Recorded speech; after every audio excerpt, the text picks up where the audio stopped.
ଚୀନରେ ପଥଚାରୀଙ୍କୁ ଧକ୍କା ଦେଲା ଚାଳକ ବିହୀନ କାର୍। ଆସନ୍ତୁ ଜାଣିବା ଏହାର ସର୍ଭିସେସ୍ ଖବର ବିଷୟରେ। ନିକଟରେ ଦକ୍ଷିଣ କୋରିଆରୁ ଏକ ଆଶ୍ଚର୍ଯ୍ୟଜନକ ଖବର ସାମ୍ନାକୁ ଆସିଥିଲା, ଯେଉଁଥିରେ ଜଣେ ରୋବୋଟ୍ ଆତ୍ମହତ୍ୟା କରିଥିଲା।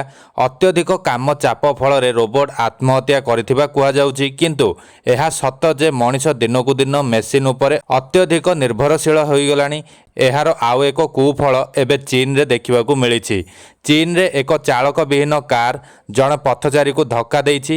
ଏହି ଘଟଣା ପରେ ଚାଳକ ବିହୀନ ଯାନକୁ ନେଇ ଚିନ୍ତା ବଢ଼ିଯାଇଛି। ଏହି ଦୁର୍ଘଟଣା ପରେ ସମ୍ପୃକ୍ତ ବ୍ୟକ୍ତିଙ୍କୁ ଡାକ୍ତରଖାନା ନିଆଯାଇଥିଲା, ତେବେ ସେ ସୁସ୍ଥ ଅଛନ୍ତି।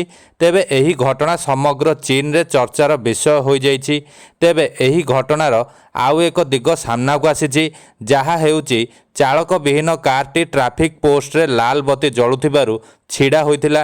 ଲାଲ ବତି ସବୁଜ ହେବା ପରେ ତାହା ଚାଲିବା ଆରମ୍ଭ କରିଥିଲା। ଏହା ପରେ ହିଁ କାର୍ଟି ସମ୍ପୃକ୍ତ ପାଦଚଲା ଯାତ୍ରୀଙ୍କୁ ଧକ୍କା ଦେଇଥିଲା। ଏବେ ଲୋକମାନେ ସମ୍ପୃକ୍ତ ପଦଚାରୀଙ୍କୁ ଦୋଷ ଦେଉଛନ୍ତି, କାରଣ ସେ ସବୁଜ ବତି ଜଳିବା ପରେ ରାସ୍ତାରେ ଚାଲୁଥିଲେ। ଏହି କାରଣରୁ ସୋସିଆଲ ମିଡ଼ିଆରେ ଲୋକମାନେ କାର୍ ନିର୍ମାତାଙ୍କୁ ସମର୍ଥନ କରୁଛନ୍ତି। କାର୍ ନିର୍ମାତା କମ୍ପାନୀ ବାଇଡୁ ଚାଇନା ଗଣମାଧ୍ୟମରେ ପ୍ରକାଶିତ ଏକ ବିବୃତ୍ତିରେ କହିଛି ଯେ ସବୁଜ ଲାଇଟ୍ ଜଳିବା ମାତ୍ରେ କାର୍ଟି ଚାଲିବା ଆରମ୍ଭ କରିଥିଲା ଏବଂ ପଥଚାରୀଙ୍କ ସହ ସାମାନ୍ୟ ଧକ୍କା ହୋଇଥିଲା। ପୀଡ଼ିତାଙ୍କୁ ଡାକ୍ତରଖାନା ନିଆଯିବା ବେଳେ ସେଠାରେ ସେ ବିପଦମୁକ୍ତ ଥିବା ଜଣାପଡ଼ିଛି।